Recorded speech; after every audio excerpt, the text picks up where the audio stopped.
Assalamualaikum warahmatullahi wabarakatuh. Selamat siang anak-anak. Pada kesempatan kali ini kita berjumpa kembali. Semoga Anda dalam keadaan sehat walafiat. Anak-anak sekalian, saat ini kita masih melakukan pembelajaran PJJ atau daring. Kita akan jelaskan mengenai mesin bubut. Ketika dulu Anda di kelas 10, Anda sudah dijelaskan meskipun baru garis besarnya tentang mesin bubut. Nah, ini di kelas 11, nantinya Anda akan melaksanakan praktek pemesinan bubut. Nah, sebelum ke sana, tentunya Anda harus menguasai teori tentang pemesinan bubut, sehingga harapannya nanti ketika praktek, Anda akan dapat melaksanakan praktek dengan baik. Anak-anak sekalian, pernahkah Anda melihat mesin bubut di bengkel-bengkel?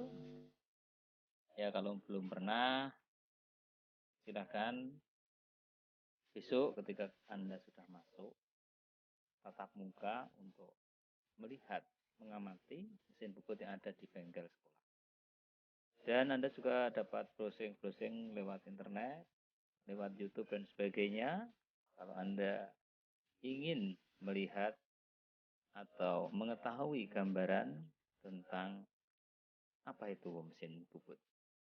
Baik anak-anak sekalian, marilah kita awali pelajaran pada siang hari ini dengan berdoa menurut agama dan kepercayaan kita masing-masing. Berdoa mulai.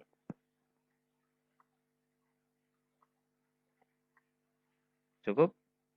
Baik anak-anak, kita masuk ke materi tentang pemesinan bubut. Dari gambar yang Anda lihat ini adalah gambar dari sebuah mesin bubut. Ya. Nah, dalam mempelajari materi ini atau setelah mempelajari materi ini, ya, Anda harus nantinya bisa menguasai hal-hal tentang mesin bubut. Nah, apa saja yang harus Anda kuasai untuk materi yang pertama? Jadi, atau tujuan pembelajaran setelah Anda belajar ini adalah siswa mampu satu menerangkan prinsip kerja dari sebuah mesin bubut. Kemudian yang kedua, tentang fungsi dari mesin bubut, fungsinya itu untuk apa? Kemudian yang ketiga adalah macam-macam mesin bubut. Kemudian yang keempat adalah bagian-bagian dari mesin bubut. Baik anak-anak, untuk mencapai 4 tujuan itu, ya, sebelum kita lanjut, ya, silahkan Anda lihat video berikut ini.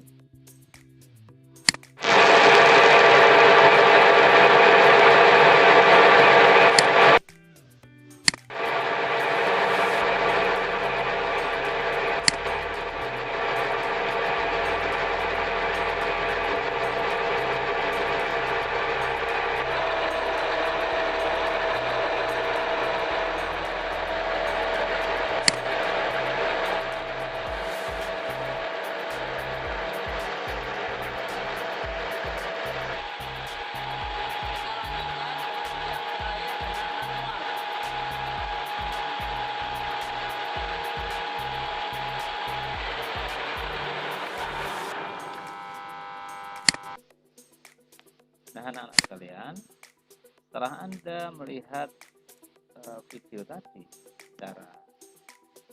secara singkat, ya, artinya tayangannya memang hanya sebentar.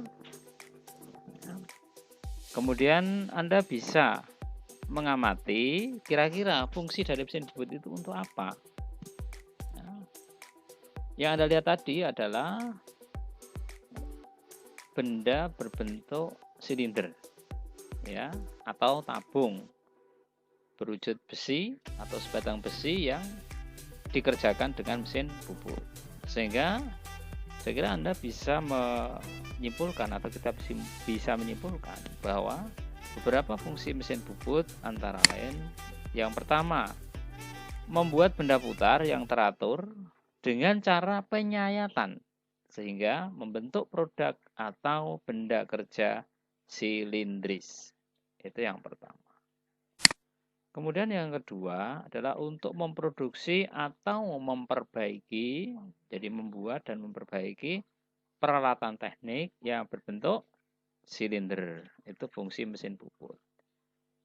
Contohnya apa? Dalam kehidupan sehari-hari, Anda bisa melihat komponen-komponen yang dibuat dengan menggunakan mesin bubut itu antara lain ada as atau poros lurus, kemudian ada poros bertingkat, kemudian ada poros engkol, ada pen, ada batang yang berulir, kemudian puli, flange, dan lain-lain. Ya, itu contoh-contoh dari pengerjaan dengan menggunakan mesin bubut. Baik anak-anak, dari video yang Anda saksikan tadi, yang Anda lihat tadi, kita juga bisa menyimpulkan prinsip kerja dari mesin bubut itu bagaimana. Anda tadi kan melihat ya, ada gerakan yang berputar. Satu, cekam yang menjepit benda kerja itu kan berputar. Kemudian ada gerakan pisau atau pahat ya, pahat. Ada gerakan pahat yang menyayat benda kerja. Pahatnya itu gerakannya ada yang maju, mundur, kemudian ada yang memanjang. Nah, seperti itu adalah prinsip kerja mesin bubut. Jadi kalau kita simpulkan bahwa prinsip kerja mesin bubut adalah benda kerja dijepit pada cekam dan berputar. Pahat bergerak maju mundur dan sepanjang mesin bubut menyayat benda kerja. Itulah anak-anak prinsip kerja dari sebuah mesin bubut. Kemudian setelah kita paham mengenai prinsip kerja mesin bubut, kita akan menuju ke macam-macam mesin bubut dan fungsinya. Mesin bubut itu ada bermacam-macam anak-anak. Yang pertama ada mesin bubut ringan, di mana mesin bubut ringan itu ciri-cirinya adalah sebagai berikut. 1. Daya ukuran dan bobotnya ringan. Kemudian biasanya diletakkan di atas meja atau bangku. Kemudian untuk membubut benda-benda kerja yang berukuran kecil. Itu mesin bubut ringan. Dan yang kedua ada mesin bubut sedang. Mesin bubut sedang memiliki daya dan kapasitas yang sedang, kemudian diletakkan di lantai atau bangku, kemudian membuat benda kerja berukuran sedang. Ini kategori mesin bubut sedang. Kemudian ada mesin bubut standar, yaitu ukurannya biasanya lebih besar daripada mesin bubut ringan dan sedang. Tingkat kekasaran bubutan memiliki kekasaran yang standar. Ini macam-macam mesin bubut sesuai dengan ukurannya atau berdasarkan ukurannya. Kemudian anak-anak, ada mesin-mesin bubut khusus. Ya, yang ini biasa kita temui di industri atau di perusahaan. Ya, ada mesin bubut beralas panjang, kemudian ada mesin bubut korsel. Ya. Kemudian ada mesin bubut revolver. Ada mesin bubut poros engkol untuk poros eksentrik. Poros eksentrik itu poros yang tidak sentris, itu poros eksentrik. Kemudian ada mesin bubut kopi, biasanya menggunakan market atau menggunakan mal ini untuk mesin bubut kopi. Kemudian ada mesin bubut CNC. Mesin bubut CNC itu adalah mesin bubut yang dikendalikan oleh komputer atau pengoperasionalnya menggunakan pengendali berupa komputer numerical control. Itu mesin bubut CNC. Nah, sekarang ada mesin, kalau dulu itu mesin bubut ada production unit dan Reynolds unit. Itu ada TU, yang TU2A, TU3A, kemudian yang sekarang itu kebanyakan kita menggunakan PU. Ini sekilas mengenai mesin bubut CNC. Kemudian setelah kita tahu tentang macam-macam mesin bubut seperti ini, kita akan belajar tentang bagian-bagian dari mesin bubut. Ini bagian-bagian dari mesin bubut. Yang pertama, bagian dari mesin bubut itu adalah bed mesin atau meja mesin. Itu di mana? Di sini. Ini anak-anak. Ini letak dari bed mesin atau meja mesin bubut. Kemudian yang kedua, kepala tetap atau headstock itu ini. Ya, kepala tetap atau headstock itu ini. Ini kepala tetap atau headstock. Kemudian yang berikutnya adalah eretan. Eretan itu ini anak-anak. Ya, ini eretan. Atau ada yang menamakan support. Nah, support atau eretan. Kemudian ada kepala lepas atau tailstock. Ini, kepala lepas itu ini. Atau tailstock. Kemudian yang berikutnya adalah poros batang transportir, itu di sini anak-anak. Nah, ini poros batang transportir.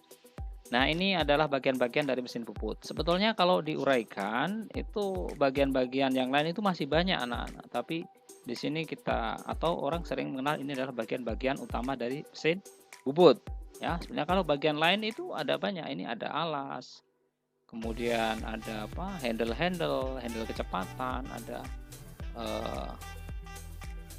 apalagi ini senter putar, kemudian ada cekam, ada roda kepala lepas, dan seterusnya. Itu banyak, tetapi secara umum bagian-bagian yang utama itu ini saja anak-anak. Ya, kemudian kita jelaskan satu persatu. Yang pertama adalah bed mesin. Ini bed mesin ya, di sini. Fungsinya untuk apa? Fungsi dari bed mesin adalah ini. Sebagai tempat kedudukan eretan. Jadi eretan ini kedudukannya adalah di bed mesin atau meja mesin. Kemudian yang kedua adalah tempat kedudukan penyangga tetap. Nah, penyangga tetap itu apa? Nanti akan kita jelaskan di bagian perlengkapan dari mesin bubut tentang kedudukan penyangga tetap. Jadi penyangga yang digunakan untuk menahan benda-benda kerja yang panjang ketika proses pembubutan. Itu secara jelas seperti itu, tapi secara lengkap besok akan kita jelaskan mengenai perlengkapan itu. Kemudian tempat kedudukan kepala lepas. Jadi kepala lepas ini kedudukannya adalah di bed mesin atau di meja mesin. Itu yang pertama. Kemudian yang kedua adalah kepala tetap atau headstock. Ini headstock. Nah, pada kepala tetap ini merupakan sumbu utama dari sebuah mesin bubut dengan gerak utama berputar.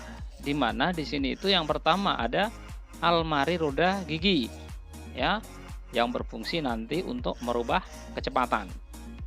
Kemudian ada plat cekam. Ya, plat cekam itu sendiri fungsinya adalah untuk apa? Untuk mencekam benda kerja. Ada cekam rahang 3, ada cekam rahang 4, dan seterusnya. Ini kepala tetap. Kemudian yang berikutnya adalah eretan. Eretan tadi di sini ya anak-anak ya. Ini adalah eretan ya. Fungsinya untuk apa? Satu, untuk penyetelan pahat, posisi pahat, arah melintang dan memanjang. Jadi di sini ada bagian dari eretan itu namanya tool post. Tool post itu adalah untuk menjepit benda kerja. Tool post itu adalah untuk menjepit pahat, ya, yang berfungsi nanti untuk menyayat benda kerja. Nah, penyetelan pahat di sini.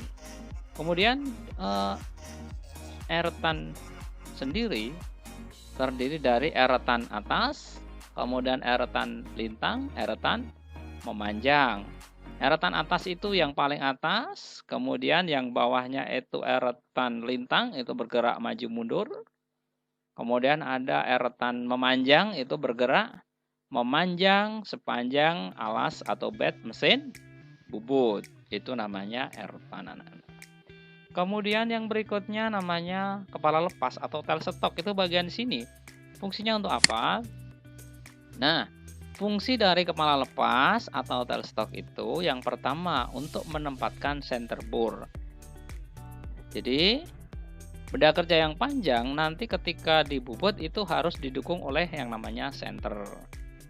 Nah, untuk bisa dipasang di situ harus diberikan lubang yang kecil sama dengan lubang senter ini.